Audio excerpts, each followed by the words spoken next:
মা গো, মা মা তুমি তো বলেছিলে গো যে ভোলা বাবার মাথায় জল ঢাললেই আমি ডাক্তার বাবুর দেখা পাবো। কই মা, কই? তার দেখা তো আমি পেলাম না গো। তাহলে কি কখনোই আমি ডাক্তার বাবুর দেখা পাবো না? না না না না না, এটা হতে পারে না। ও মা, আমি চোখের সামনে যে কোনো পথ খুঁজে পাচ্ছি না গো। আমাকে এভাবে ফেলে রেখো না গো তুমি। পথ দেখাও মা, পথ দেখাও। তুমি ছাড়া যে আমার কেউ নেই গো। কোথায় যাব, কি করব, তো কিচ্ছু বুঝতে পারছি না।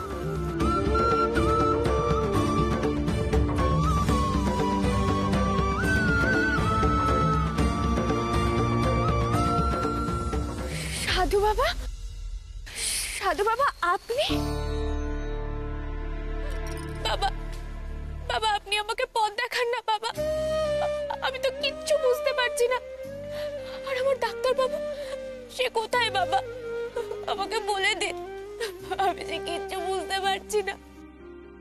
কোথায় কোথায় তার দেখা পাবো, আমাকে বলে দিন বাবা। ওরে, সবে তো তোর তপস্যা শুরু, এখনই অধৈর্য হলে হবে? সবে তো প্রথম ধাপে পা দিলি, এরপর তোকে আরো অনেক ধাপ পেরোতে হবে, অনেক পথ যেতে হবে, অনেক অপেক্ষা করতে হবে। কিন্তু কোন পথে যাব বাবা, সে পথ কোথায়? আমি তো কোনো দিশেই খুঁজে পাচ্ছি না। এই নে মা,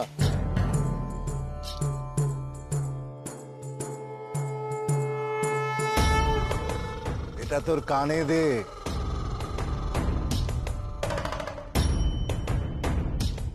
এবার চোখ বুজে শোন, কিছু শুনতে পাচ্ছিস?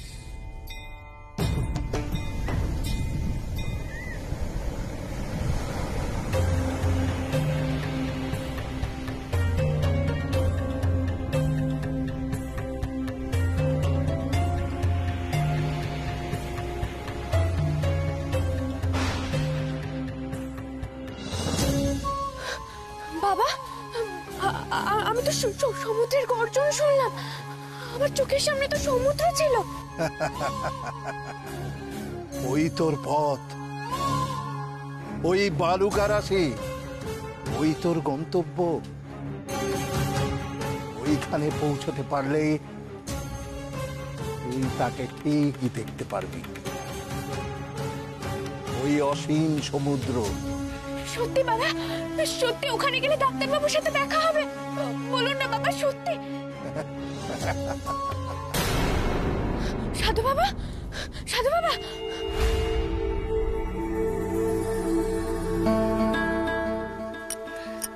তাহলে কি আমি স্বপ্ন দেখলাম? বাবা, সন্ধেও তো হয়ে গেছে, এখন আমি কি করব?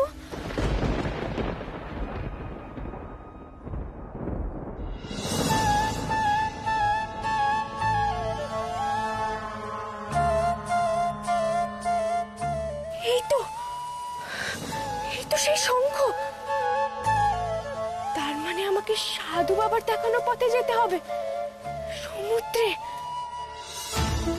আমার পরের গন্তব্যে।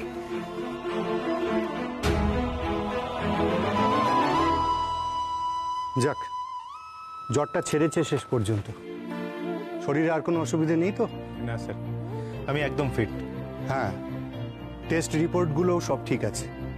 বলছি স্যার, আমায় কি আজকে ডিসচার্জ করবেন? না, আজ নয়। যতই হোক শরীরটা তো এখন উইক আছে। কাল সকালে ছাড়বো বটে, কিন্তু বাড়ি যাওয়া হবে না। শঙ্করপুরে একটা মেডিকেল ক্যাম্প হচ্ছে, বেস্ট ডক্টররা সেখানে যাচ্ছে। আমি চাই তুমিও সেখানে গিয়ে কাজে লেগে পড়ো। কি আপত্তি নেই তো? না স্যার, আপনি যখন বলেছেন আমি নিশ্চয়ই যাব।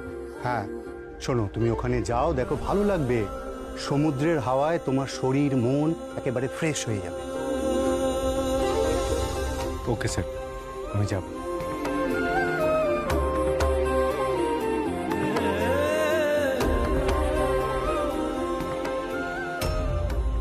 এই মুহূর্তে আমি আমার পরিবারকে নিয়ে বাড়ি থেকে চলে যাচ্ছি। না না, অমন কথা বলিস না। এই বাড়ি ছেড়ে কোথায় যাবি তুই? মা, আমি এই বাড়ি থেকে চলে গেলে ভালোই তো হবে, সুবিধে হবে না, গোটা করে আর শাস্তি দিতে হবে না। এইসব তুই কি বলছিস দেবু? কি বলছিস তুই? একবার ঠান্ডা মাথায় ব্যাপারটা ভেবে দেখ। কি করে মাথা ঠান্ডা রাখবো এই সময় জেঠুমনি? কি করে মাথা ঠান্ডা রাখবো আমি, বল? সেরকম পরিস্থিতি কি আছে? এতদিন মাথা ঠান্ডা রেখেছিলাম বলে এই সিদ্ধান্তটা নিতে পারিনি। মাথা ঠান্ডা রেখেছিলাম বলেই সবকিছু দেখেছি, অন্যায় হতে দেখেছি, সবকিছু সহ্য করেছি, মেনে নিয়েছি। কিন্তু তুমি বলো, আজকে যেটা এই বাড়িতে হচ্ছে সেটা কি ঠিক? সেটা কি ঠিক তুমি বলো? মানে আমাদের বাড়ির বউ গৌরী ও নিখোঁজ, ওকে খুঁজে পাওয়া যাচ্ছে না, অথচ ওর নামে মিথ্যে চুরির অপবাদ দেওয়া হচ্ছে।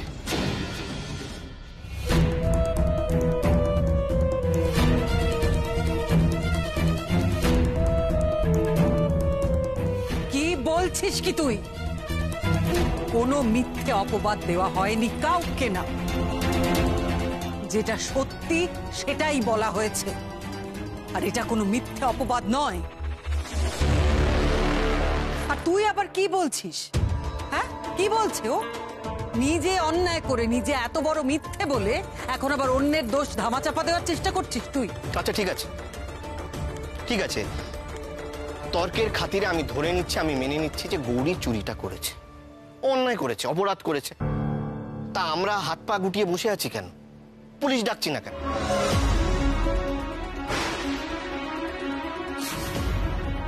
পুলিশ আসুক, ইনভেস্টিগেট করুক। ওরা যদি এই সিদ্ধান্তে পৌঁছয় যে গৌরী চুরি করেছে, আমি সেটা মেনে নেব, ওর শাস্তিটাও আমি মেনে নেব। কিন্তু প্রমাণ ছাড়া আমি এটা মানতে রাজি নয় যে গৌরী চুরি করেছে।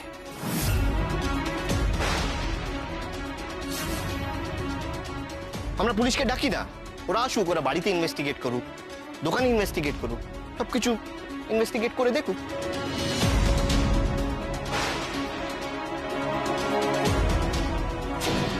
সর্বনাশ করেছে। পুলিশ তদন্ত করতে এলে তো নকল রত্নের ব্যবসার কথা জেনে যাবে, আর এরা তো নিশ্চিন্ত হয়ে আমার স্বামীর ঘাড়ে সব দোষ চাপিয়ে দেবে। ব্যাস, নিজেরা হাত তুলে দাঁড়িয়ে থাকবে। না না না, পুলিশি তদন্তটা আটকাতেই হবে। না না না, মানে আবার পুলিশ? পুলিশ কেন? পুলিশের কোনো দরকার নেই। না মানে বলছিলাম যে এটা তো আমাদের বাড়ির ব্যাপার, তাই না? বাড়ির ব্যাপারে যদি পুলিশকে জানানো হয়, শুধু তো পুলিশ নয়, প্রেসও জানবে। আর আমাদের তো বাড়ির একটা প্রেস্টিজ আছে শৈলমা, এটা কি ঠিক হবে এখন বলুন? শোনো দেবতনু, পুলিশে যাওয়া হবে কি হবে না সেটা তোমার থেকে আমি বেশি বুঝি, তোমার থেকে আমি সেই মতামত নেব না। হ্যাঁ, তো সেই জন্যই তো আমি এই বাড়িতে থাকতে চাই না, আমি কোনো মতামত দিতে চাই না। এই মুহূর্তে আমি এই বাড়ি থেকে বেরিয়ে যাচ্ছি। যাস না, যাস না দেবতনু, যাস না। আমাকে ছেড়ে তুই কোথাও যাস না বাবা। আরে তোমরা কেউ ওকে আটকাও, ওদেরকে আটকাও না। মায়ের ডাক উপেক্ষা করে চলে যাস না বাবা, যাস না। মা, এভাবে বলো না, বাড়ি থেকে চলে যাওয়া ছাড়া আর কোনো উপায় নেই।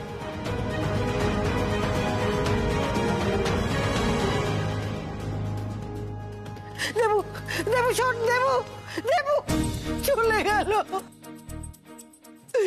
চলে গেল, ছেলেটা চলে গেল, আমার ছেলেটা চলে গেল। এরা কেউ আটকালো না, কেউ আটকালো না।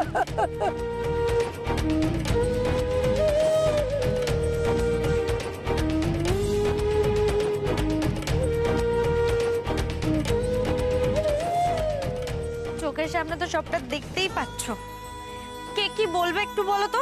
মুক্তা, তুমি? বাবু, সর্বনাশ হয়ে গেছে, আমাদের সর্বনাশ হয়ে গেছে।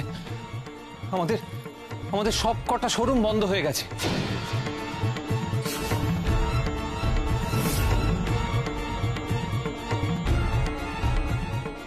সে কি? কেন? আমাদের আমাদের কর্মচারীরা সবাই স্ট্রাইক ডেকেছে, তারা কাজ করবে না, কাজ বন্ধ করে দিয়েছে, ধর্নায় বসছে তারা। কাকাবাবু, ওদের দাবি মেনে না নিলে ওরা কিছুতেই কোনো কাজ করবে না। প্লিজ আপনি চলুন, আপনাকে এক্ষুনি যেতে হবে। এখন না গেলে এই ঝামেলা এড়াতে পারবো না। প্লিজ। কি কি বলছো অতনু? আমি তো আর বাবা! দাদু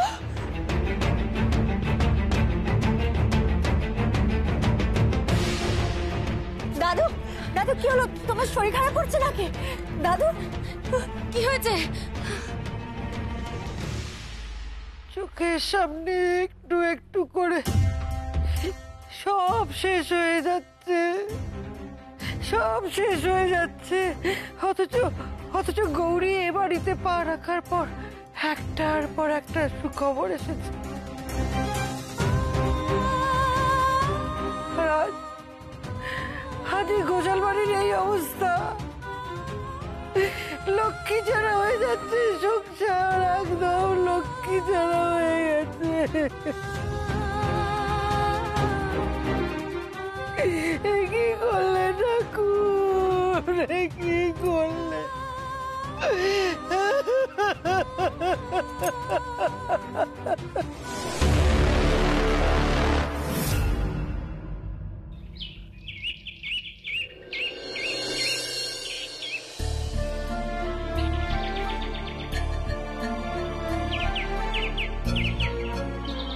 ফাঁকা গাড়ি, ফাঁকা গাড়ি, উঠে পড়ো, এরপরে আর গাড়ি পাবে না।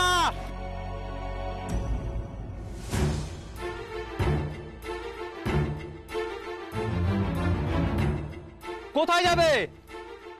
উঠে পড়ো, উঠে পড়ো, ফাঁকা গাড়ি। এই গাড়িটা কোথায় যাবে গো? এ তো মহাদেবপুর যাবে। মহাদেবপুর? সেটা কোথায়? ও, ওটাও জানো না? এ তো সমুদ্রের কাছে।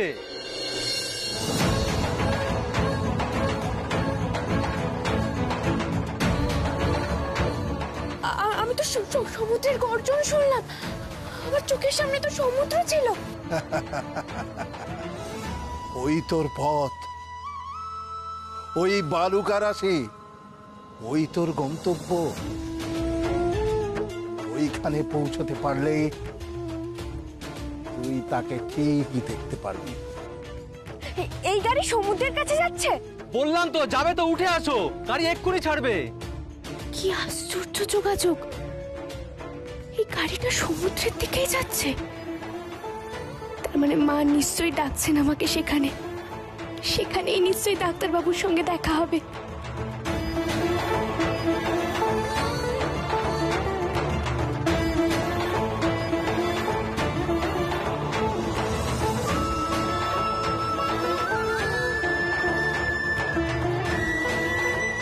তাহলে ঈশান, তোমার শরীর এখন একদম ঠিক আছে তো? আর কোনো কমপ্লিকেশন নেই? না স্যার, আমি একদম ঠিক আছি। চলো, ক্যাম্পে গেলে তোমার ভালো লাগবে। সমুদ্রের হাওয়ায় তোমার শরীর মন একদম ফ্রেশ হয়ে যাবে। স্যার একদম ঠিক কথাই বলেছিস। নতুন জায়গা যাও, শরীর মন দুটোই ফ্রেশ হয়ে যাবে।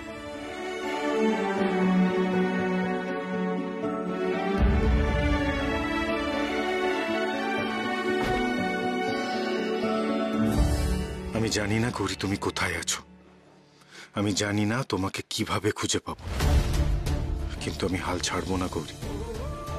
পৃথিবীর যে প্রান্তে যায় না কেন তোমায় খোঁজার চেষ্টা করব।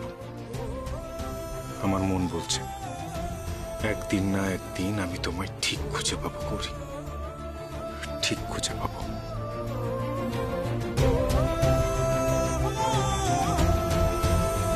এসো, এ কদিন অনেক সহ্য করেছি আমি। এতগুলো দিন ধরে তুমি মন্দিরে পা পর্যন্ত রাখোনি। আমি যাবো না। আচ্ছা, আর কি করে বোঝালে তুমি বুঝবে বলো তো, যেতে ভক্তদের মনে বিরূপ মনোভাব তৈরি হবে। শৈলমা দিনের পর দিন মন্দির বন্ধ রাখতে পারে না। তুমি বুঝতে পারছো না আমাদের কি পরিমাণ ক্ষতি হয়ে যাচ্ছে? ভক্তরা ফিরে যাচ্ছে, প্রণামীর বাক্স খালি পড়ে থাকছে। কেন এভাবে নিজের ক্ষতি ডেকে আনছো? আরে এই ঘোমটাকালীর মন্দির হচ্ছে আমাদের পরিবারের আসল ভিত্তি। এই যে তোমার এত চারিদিকে নাম যশ, সব তো এই মন্দিরের কারণে, এটা মনে রাখতে। তুমি আমার কথাটা বুঝতে পারছো না।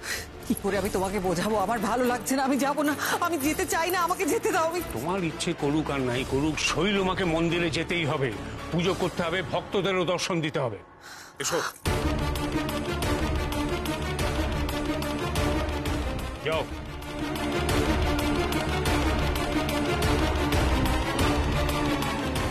যাও।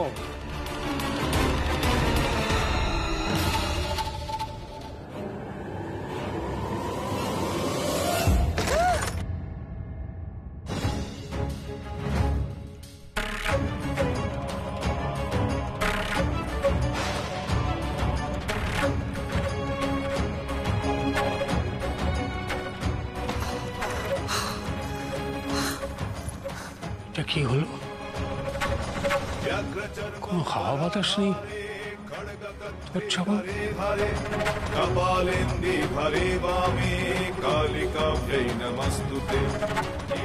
কে আছো?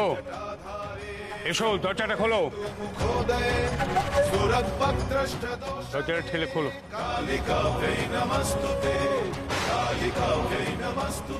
দৌড়ে ধাক্কা দাও। আমি জানতাম এমনটাই হবে। আমি বলেছিলাম তোমাকে, এই মন্দির চায় না মা, ঘোমটাকালী মা চান না আমি এখানে আসি। আমাকে যেতে দাও, কেউ চায় না। আমি এখান থেকে চলে যেতে চাই, আমাকে চলে যেতে দাও। চুপ কর, কাদের সামনে কি বলছো তুমি? এই তোমরা যাও।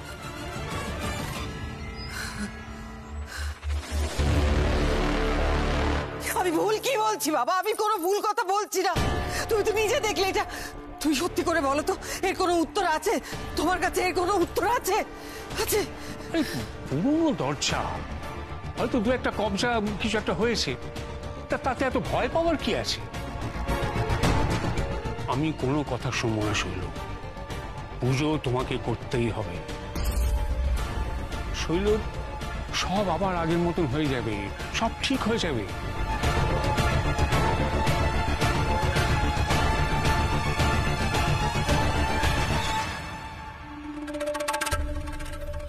আগের মতো আর কিচ্ছু হবে না, আর কিচ্ছু আগের মতো হবে না বাবা। তুমি নিজে চোখে সবকিছু দেখে তুমি অস্বীকার করছো, তুমি স্বীকার করতে চাইছো না। কিচ্ছু হবে না আগের মতো, কিচ্ছু না, কিচ্ছু না, কিচ্ছু না, কিচ্ছু না। আমি কিছুতেই এইভাবে সবকিছু ছাড়কার হয়ে যেতে দেব না, কিছুতেই না।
কাছে তো এসে গেছি, এবার আমাকে মায়ের কাছে আশ্রয় নিতে হবে। আমার মন বলছে আমি এখানেই ডাক্তারবাবুকে খুঁজে পাবো। ও কাকু বলছি মায়ের মন্দিরটা কোন দিকে? ওইদিকে। মা গো, তুমি মন্দির খুঁজছো? তুমি মেলা যায় বুঝি মা? মেলা? হ্যাঁ মেলা। এখানে তো শুধু মায়ের মন্দির নেই, এখানে হরপার্বতীর মন্দিরও আছে। সেখানে আজকে খুব ভিড়, বিরাট মেলা বসেছে। আজ যে বড় পবিত্র দিন গো মা। পবিত্র দিন? কি আছে গো আজকে? জনশ্রুতি আছে পুরাকালে এই স্থানে এই তিথিতেই হরপার্বতীর মিলন হয়েছিল। সেই মহামিলন আবার ঘটবে মা। সেই আশাতেই বহু পুণ্যার্থী মানুষ এখানে আসে, মেলা বসে। বড় পবিত্র স্থান মা। আর এই তিথি তো বড় পুণ্যের তিথি। আর দেবতা দর্শন করলে পুণ্য লাভ হয়, মনোবাঞ্ছা পূর্ণ হয়। সত্যি আমাকে নিয়ে যাবে সেই মন্দিরে? আমি নিয়ে যাবার কে মা? স্বয়ং ঈশ্বরই তোমাকে সেখানে নিয়ে যাবেন। দেবাদিদেব মহাদেব আর মাতা পার্বতীর ইচ্ছা না থাকলে দেব দর্শন তো হয় না মা। আমি তোমার পথের সঙ্গী হতে পারি। আমি তো ওই মন্দিরেই যাচ্ছি মা। বহু জন্মের পুণ্যে আমি সেই মন্দিরের পুরোহিত মাগো। আমি বুঝেছি, মাই তোমার সঙ্গে আমার দেখা করিয়ে দিয়েছে গো। এই দিনে কত দূর দূরান্ত থেকে এই মন্দিরে কত মানুষ আসে গো মা। মহা আরতি হয়। বলা হয় যেদিন সেই পুণ্যতিথি আসবে হরপার্বতীর মিলন হবে, সেদিন নাকি আকাশে একসঙ্গে দুটো রামধনু উঠবে গো মা। সবাই অধীর আগ্রহে সেই দিনের জন্য অপেক্ষা করে আছে। এসো আমার সঙ্গে, এসো। মাগো, তুমি আমাকে এমন দিনে এখানে নিয়ে এসেছো, তার মানে নিশ্চয়ই তোমার কোনো উদ্দেশ্য আছে। আমার মনের কথা তো তুমি জানো। আমাকে আমার ডাক্তারবাবুর সঙ্গে দেখা করিয়ে দাও মা। আমি ছাড়া অপেক্ষা সহ্য করতে পারছি না।